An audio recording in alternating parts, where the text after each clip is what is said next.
Уртын дуу бүр өөрийн гэсэн онцлогтой үсэж хөгжсөн түүх гарвалтай байдаг. Төмийн их гэдэг дууны түүх домгийн тухай та бас манай сонсогчдод хэлж өгөөч. Төмөгтэй холбоотой бол маш сайхан домог бий. Одоо жишээлбэл Өндөргийн зан назрыг тэр чинь 5 настай ширээн цусан Монголын одоо анх дугаар богд гэж өргөмжлөгдөөд 1640 онд ингэж өргөмжлөгдөхт нь одоо ахлахын одоо бүх шав тавь одоо ингээд өвөр хошуу бүгдээр нийлээд монголчуудад баярлаж одоо наадам хийсэн.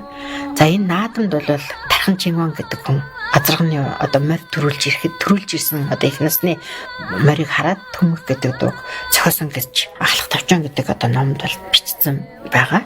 За гэтэл аман номгоор бол яг одоо зүгээр жирийн наадам гэдэг байхгүй энэ морь уралдуулаад тэгээд нэг ядуу өвгөн өөрөө унж авсан азаргыг уралдуулж төрүүлээд ирэхгүй юу. Тэгсэн чинь тэрийг бол нөгөө ядуу хүний морьч гэдэг юм уу тэгээд тэрийг бас уралдуулахгүй энэ бол төмөстэй юм байна мэн гэдэг ингээд их наснд уралдуулахгүй байхлаар нь за тэгвэл ингээ уралдуулчихъя шууд хөнгөлөөд тэгээ уралдуулсан.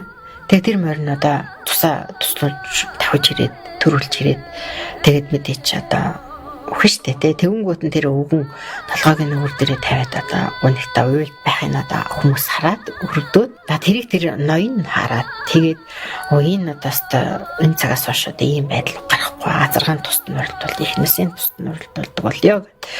Тэгээд энэ гайхамшигтай ийм одоо морь энэ эзэн хоёрыг одоо алтаршуулж энэ цагаас хойш одоо ингээд наадамд азар гарахад энэ дуу дуулдаг болёо гэд. Тэгээд энэ Төмөх гэдэг дуу зохиосон гэж ингэж хэлж байгаа. Түүхэн баримт дээр болохоор яг тэр Тархан Чингүн гэдэг хүн зохиосон гэж бүр ингэ тодорхой хэлсэн байна. Энэ дуу бол дуулахдаа яг ингээ азрах эхлэл гарахад бол эхний төрөлхийн дуулна. Асарт бол ингээд 8-9 хүн одоо дуучин дуулаа. Тэгээ энэ дууг дуулахдаа аян ингээ тасалдуулахгүй дуулдаг ус учиртай. Одоо дунд нь пауз захгүй гэсэн үг шүү дээ. Нэг нь дуулаад яг дуусчихад нөгөөд нь залхуулж дуулна гэсэн үг, дамжилж дуулна гэсэн үг. Урдаж ирээд байхад нь үргэлжлүүлээд одоо дуулдаг юм дуу.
Shambhala